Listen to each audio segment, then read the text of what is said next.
मेरा नाम प्रियंका कुमारी है। मैं पीटीसी चंदवारा की प्रशिक्षुक छात्रा हूँ। मेरा रोल नंबर 93 है। मेरा टॉपिक है प्रारंभिक स्तर के विभिन्न विषयों में स्वास्थ्य शिक्षा के उदाहरणों की समझ तथा उनका सीखने की योजना में समावेशन। इस टॉपिक को बताने से पहले मैं यह बताना चाहूँगी कि स्वास्थ्य शिक्षा है क्या। स्वास्थ्य शिक्षा वह अभियान है जो जन साधारण को ऐसे ज्ञान व आदतों से सीखने में सहायता प्रदान करती है जिससे वह स्वस्थ रह सके।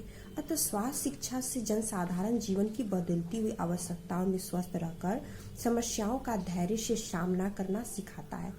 कोई भी कार्य जनसाधारण को स्वास्थ्य के विषय में नया सिखाए, नई जानकारी दे, वह स्वास्थ्य शिक्षा है। स्वास्थ्य शिक्षा वह शिक्षा है जो स्वास्थ्य संबंधित आवश्यकताओं की पहचान करने और इन आवश्यकताओं से मेल खाते उचित व्यवहारों को करने और इन आवश्यकताओं से मेल खाते उचित व्यवहारों को सुझाने के लिए दी जाती है। सरल शब्दों में कहूँ तो लोगों को यह बताना कि हमारे स्वास्थ्य के लिए क्या जरूरी है और हमारे स्वास्थ्य किन किन बातों से इफेक्ट होता है और उन बीमारियों के प्रति नियंत्रण करने योग्य बनाना, इन बीमारियों के बारे में जानकारी देना ताकि लोग यह स्वास्थ्य संबंधित बातों को जानकर अपनी आवश्यकताओं के अनुसार अपने स्वास्थ्य का ध्यान रख सके।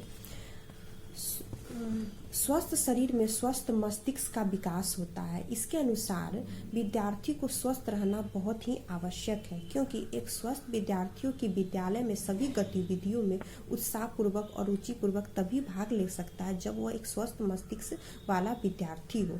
अस्वस्थ विद्यार्थी न तो पूरा ज्ञान अर्जन कर सकता है और न ही प्रगति के मार्ग में आगे बढ़ सकता है।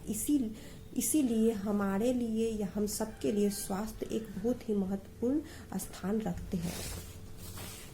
स्वास्थ्य शिक्षा के 3 मुख्य भाग हैं। बच्चे में शारीरिक और मानसिक सामाजिक पहलुओं की एकता, स्वस्थ व्यवहार को संभव बनाने के लिए ज्ञान, सोच, आदतों का विशेष महत्व देना। एनसीएफ 2005 और एनसीएफ 2008 के अनुसार यह बताया गया है कि हर विषयों में हम एक स्वास्थ्य शिक्षा का भी विषय समावेशन किया जाना चाहिए ताकि बच्चों को दैनिक जीवन के बारे में, अपने आस पड़ोस के बारे में, विभिन्न बीमारियों के प्रति जागरूक किया जा सकते। इसी के आधार पर सरकारों ने विभिन्न प्रकार की योजनाएं का निर्माण किया है, जैसे कि मीना मंच या नाटक के द्वारा कुछ भयंकर बीमारियों से लड़ रहे या समाज में फैली कुप्रथाओं या रूढ़िवादी विचारों को हटाने के लिए विभिन्न प्रकार के कार्यक्रम किए जाते हैं।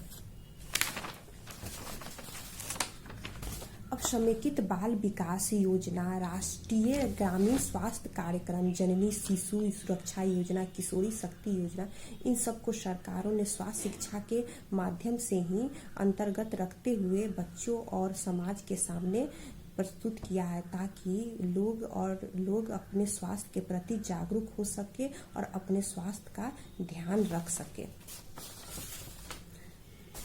विभिन्न विषयों में स्वास्थ्य शिक्षा के समावेशन का उद्देश्य है स्कूलों में बच्चों को स्वास्थ्य और पोषण के बारे में उचित जानकारी देना, बच्चों के बीच स्वास्थ्य व्यवहार को बढ़ावा देना, स्कूलों में सुरक्षित पेयजल को बढ़ावा देना, कुपोषित एनीमिया के होने वाले शिकारों के रोगों की पहचान करना और उनको उचित उपलब्ध जानकारी देना ताकि वो कुपोषण जैसे और एनीमिया जैसे रोगों से लड़ने की क्षमता के प्रति जागरूक हो सके।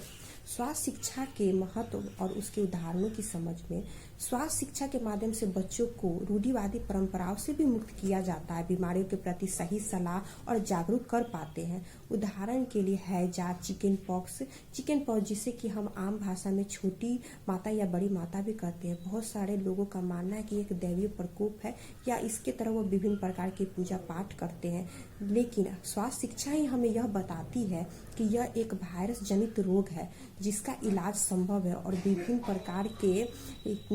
प्रकार के दवा और प्रिकॉशन से ही इस इलाज को ठीक किया जा सकता है। यह एक उदाहरण है हमारे स्वास्थ्य शिक्षा को बढ़ावा देने की। HSHP के तहत कुल 11 विषयों की पहचान की गई, जिसमें प्रजनन, स्वास्थ्य और HIV के रोकथाम भी शामिल है। राष्ट्रीय स्वास्थ्य नीति 2017 में सरकार ने आयुष्मान भारत के बारे में बताया ताकि लोगों को सही स्वास्थ्य की जानकारी और स्वास्थ्य के प्रति सलाह और जागरूक हो सके। बच्चों के सर्वांगीण विकास में योगदान देने वाले स्वास्थ्य और पोषण तथा अन्य तत्वों को प्राथमिक स्तर पर स्वास्थ्य शिक्षा को पाठ्यक्रम में शामिल किए जाने की जरूरत है। विषयों के एकीकरण और दूसरे पाठ्यक्रम के साथ समावेशन होना भी जरूरी है ताकि बच्चों को शारीरिक, मानसिक और सामाजिक विकास हो सके, बच्चों का संपूर्ण और सर्वांगीण विकास हो सके। सर्वांगीण विकास से मतलब केवल ये होता है, केवल ये नहीं कि उन्हें एक अच्छे से पढ़ाई या विषयों का ज्ञान दिया जा सके। विषयों के ज्ञान के साथ साथ उनका शारीरिक, मानसिक और सामाजिक विकास होना भी उतना ही जरूरी है। बच्चों को रूढ़िवादी विचारों से मुक्त किया जाना चाहिए। समाज को रूढ़िवादी विचारों से मुक्त कर एक स्वस्थ समाज और जागरूक समाज को प्रोत्साहन देना चाहिए। अतः एक स्वस्थ समाज और बच्चों के स्वस्थ भविष्य के निर्माण हेतु स्वास्थ्य शिक्षा का विभिन्न विषयों में समावेशन होना उतना ही जरूरी है जितना स्वस्थ शरीर के लिए उचित पोषक तत्वों का। CET टर्नर के अनुसार विद्यार्थी का समुचित विकास स्वास्थ्य शिक्षा पर ही निर्भर करता है।